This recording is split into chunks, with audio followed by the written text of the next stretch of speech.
एक दिन पत्नी ने पति से कंघी खरीदने के लिए कहा ताकि वह अपने बालों की ग्रूमिंग कर सके।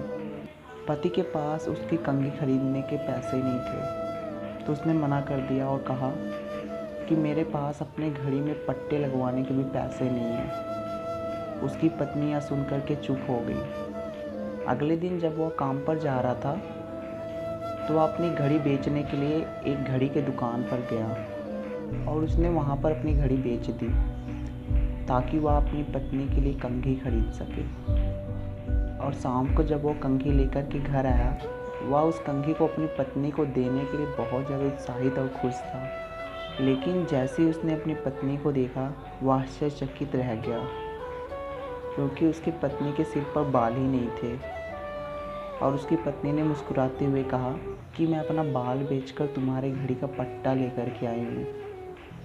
उसका पति रोने लगा और उसने कहा, पर मैंने अपनी घड़ी तो बेच दी है ताकि मैं तुम्हारे लिए कंघी खरीद सकूं। प्यार करना और प्यार में होना कुछ और ही होता है।